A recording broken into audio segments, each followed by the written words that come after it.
Rodrigo Duterte. Tapasan niyo ang baho ni Marcos! Few leaders have commanded as much loyalty, fear, and controversy as Rodrigo Duterte.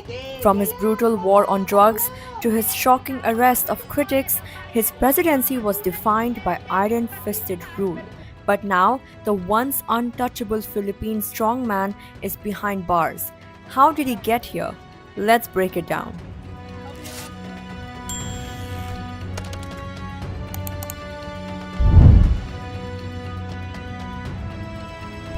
Rodrigo Duterte's political rise began long before he became president. Born in 1945 in the southern Philippines, he was the son of a politician and a teacher. Trained as a lawyer, Duterte started as a state prosecutor before taking over as mayor of Davao in 1988. For 22 years, he ruled Davao with an iron grip, building a reputation for cracking down on crime, militancy, and corruption. But this came at a cost. Human rights groups accused him of running death squads and carried out extrajudicial killings of suspected criminals. Yet, his hardline tactics won him nationwide support, setting the stage for his 2016 presidential bid. Duterte's presidential campaign was unlike any other. He vowed to eradicate drugs and crime, and he did not mince words. He warned, and I quote, "If I make it to the presidential palace, I will do just what I did as mayor. You drug pushers, hold-up men, do-nothings, you better go out because I'll kill you." End quote. He didn't just talk tough, he followed through. His presidency was defined by a ruthless war on drugs, which led to the deaths of thousands of alleged dealers and addicts. Police reports put the toll at over 6,200, but human rights groups estimate the real number could be as high as 27,000.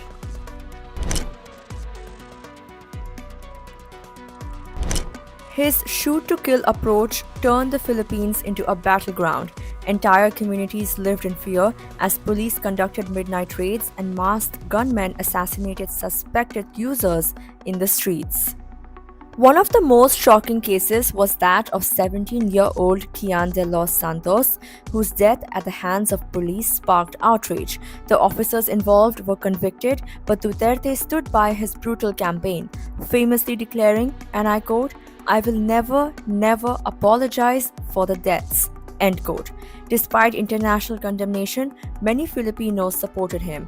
He was seen as a leader who delivered results, no matter the cost.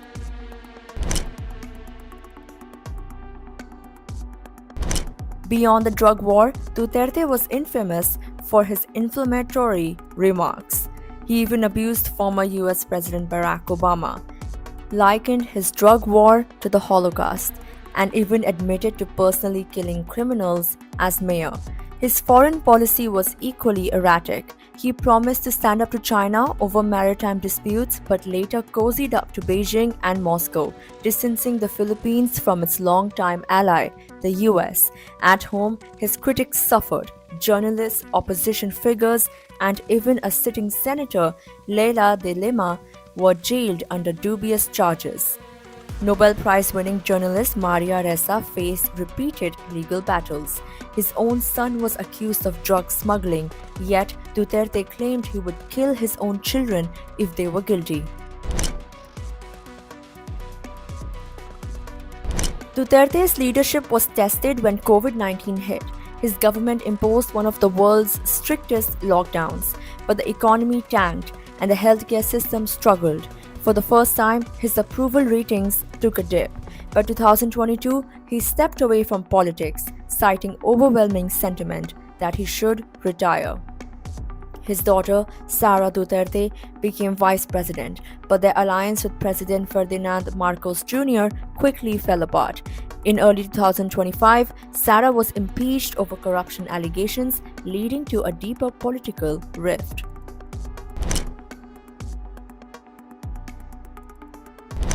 Then came the final blow. In March 2025, the International Criminal Court issued an arrest warrant against Duterte for crimes against humanity. Days before his arrest, he remained defiant, saying, and I quote, "If that's my fate, that's fine. I will accept it." End quote. The 79-year-old was taken into custody by Philippine police, marking an unprecedented moment in the country's history. Human rights groups hailed it as the beginning of accountability, but Duterte's loyalists see it as a political persecution. Duterte's fate now lies in the hands of the courts. Will he face justice for the thousands killed in his war on drugs, or will his influence still shield him from consequences? One thing is certain, Rodrigo Duterte's story is far from over.